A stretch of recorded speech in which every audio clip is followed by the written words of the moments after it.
ये दूसरा चल रहा है। आचार्य प्रवर भगवत सोमदेव सूरी नीति वाक्यामृत ग्रंथ में दूध समुद्देश में दूध की विशेषता और दूध की अविशेषता दोनों की व्याख्या कर रहे हैं। तो जो दूध है कुलीन होना चाहिए, सद्गुणी होना चाहिए और विशिष्ट जाति संपन्न होना चाहिए। श्रेष्ठ पदों पर उच्च वर्ग का आदमी बैठेगा, उच्च आचरण का आदमी बैठेगा तो पद की गरिमा बढ़ेगी। निम्न है यशोधर जी, कुलीन हो और सुख वंश का तो हो, सो घर का ना हो। भाई बंधु को तुमने मंत्री पद दे दिए, दूत पद दे दिए, वे सुनते नहीं है, वे भाईपना दिखाएंगे। वहाँ तो राजा की बात में भाईपना नहीं दिखाइए और सेवकपना दिखाइए। सेवकपना दिखाओगे तो राज्य चलेगा। समाज का अध्यक्ष भी यदि राग बस अपने भाइयों को ही सारे पद दे दिए, वो समाज नहीं चला पाएगा। हर वर्ग के समाज में जितने प्रकार के लोग होते हैं, हर वर्ग के लोगों को पद सौंपना चाहिए तो समाज बहुत अच्छे चलेगी। और आपने ये सोचा नहीं हमारा कुटुंब ही आ जाए सब में, तो कुटुंब तुम्हारी बात नहीं मानेगा, तुमको फूट फूट के कमरे में रोना पड़ेगा। जितने बड़े बड़े लोग हैं ना, उन्हें सुब्र साहब भविष्य में आप भी सब लोग ध्यान रखना। बहुत नज़दीकी लोगों को उतनी स्थान देना जिससे कि आपकी बात कोई काट ना सके, आपकी बात टाल नहीं सके। और इतने नज़दीकी लोगों को आपने स्थान दे दिया, बाद में तुम्हारे सिर पे बैठने लगे, सारा निर्णय उन्हीं के मुख से होगा, आप वहाँ देखते रहोगे, संक्लिष्टता हो जाएगी। और संक्लिष्टता होगी तो समाधि बिगड़ जाएगी। समाधि चाहिए ना तो इतने भोले मत बनो कि कोई तुम्हारा सरदार बन जाए, इतने सरदार मत बनो किसी कि तुम्हारे अंदर की मानवता समाप्त हो जाए। दो बातें ध्यान रखनी होगी। इतने अपने सिर पर किसी को मत बिठा लो अनित्वस्तागी कि भविष्य में तुम्हारी सुने ही ना, तो तुमको संक्लेशता हो जाएगी। माना कि हमने आपको संग बना के भेजा और आप इतने सीधे साधे बन के रहने, भैया जो कुछ करेंगे भैया समझ सहाय कर लेंगे, समझ सहाय कर लेंगे। जब तुमने सब कुछ सौंप के रखा तो भैया अपना दिमाग लगाइए सामने वाला। जब तुम्हें नहीं पूछेगा, अब सब काम अपने हिसाब से करेगा जीव, तो फिर आपको परिणाम खराब होंगे, संक्लिष्टता बढ़ेगी। या तो बोल पड़ोगे या घुटते रहोगे, उसका परिणाम क्या होगा? हम जिस विशुद्धि के लिए साधु बने थे, विशुद्धि हमारी नष्ट हो जाएगी। इसलिए पहले से समीकरण बना के चलो। इतना आटे में पानी डालो, अलग से फिर से आटा ना मिलाना पड़े। एक बार आटे में पानी डाल के गूंथोगे ना, उसका स्वाद अलग रहता है, और अलग से फिर से आटे में आटा मिलाया है, उसका स्वाद बिगड़ जाता है। बोले इधर देखो, एक बार तुमने दूध की रोटी बनाई, उसका स्वाद अलग रहेगा, और आपने देखा हमको और खाना है अभी, तो उसी में तुमने दूसरी पुनः रोटी डलवा लिए, अब तुम्हारा स्वाद बिगड़ जाएगा। सब हो जाएगा ना। तो आटे में आटा ना मिलाना पड़े, वो आटे में फिर से पानी ना मिलाना पड़े, इतना विवेक से आटा में पानी मिलाइए आप।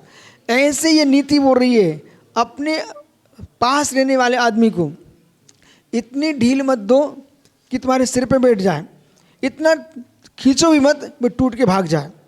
ये आपके पास दो कला होना चाहिए, जिनको राज चलाना है, संग चलाना है। दो बातें सीखो भाई। इतनी ढील मत दो कि तुम्हारे सिर पे बैठ जाए, इतना मत खींचो कि टूट के अलग जाए, तुम अकेले मिलो खड़े। ये ज्ञान होना चाहिए।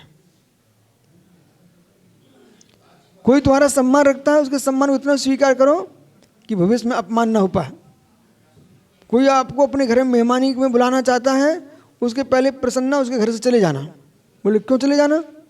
कि ये पुनः बुलाएगा। और हमने इतना उसके घर में रहे, इतना उसके घर में रहे, ससुराल गए माना कि पंकज, और इतने रहे कि सासू भी कहने लगी अब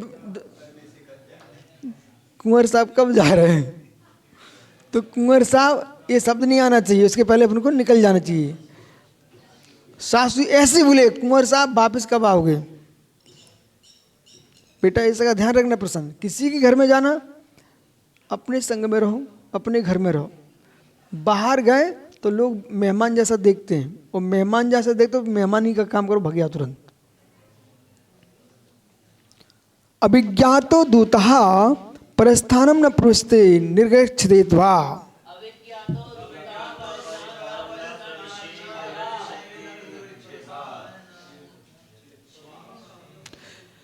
यहाँ पर समझा रहे हैं, ये बड़ी सुंदर नीति है।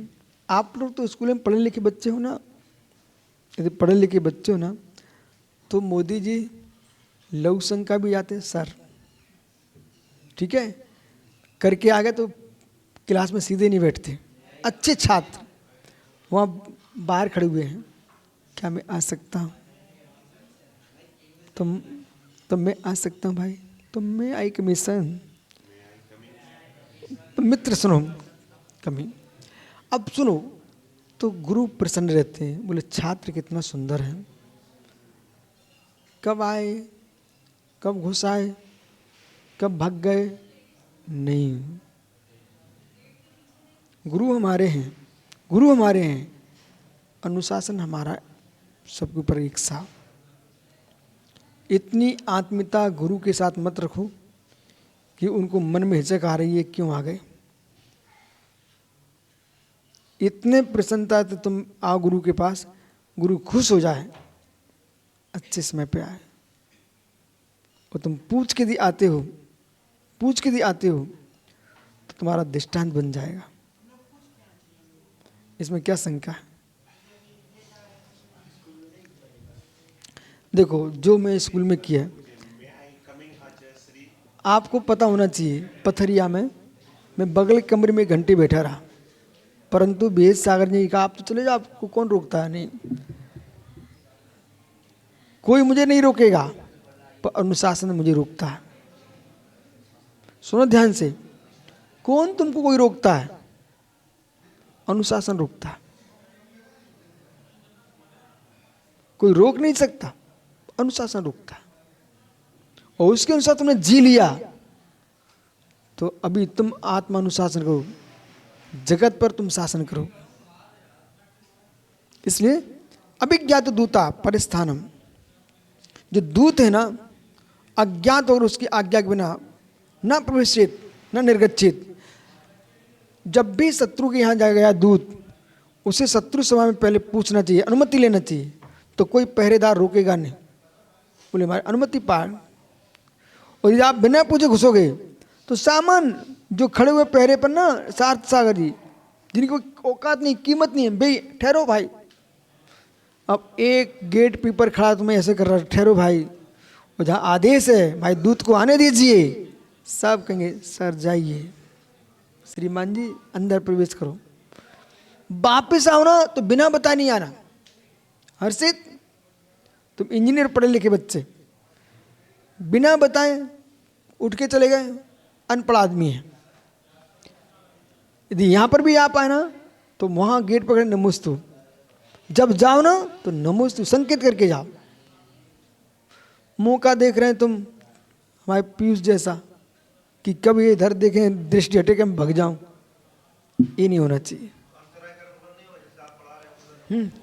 तो भाई देखो इधर देखो, इतनी इंतजारी करो ना, जब मैं उधर देखने लगा हूं तुम्हारी तरफ तो अपने संकेत कर निकल जाओ, ठीक है। इसलिए निर्मोह सागर हमें करा रहे क्या, निर्विकल्प जाने नहीं देते हैं। तो वो भी तुम्हारे हित में, मुझे मालूम है, मैं प्रायश्चित दे देता, ये सब यहाँ क्लास में नहीं बैठते। तुम्हारा हित करा रहे हैं, तुमको प्रमाण से बचा रहे हैं, बोलो साथ सागर जी।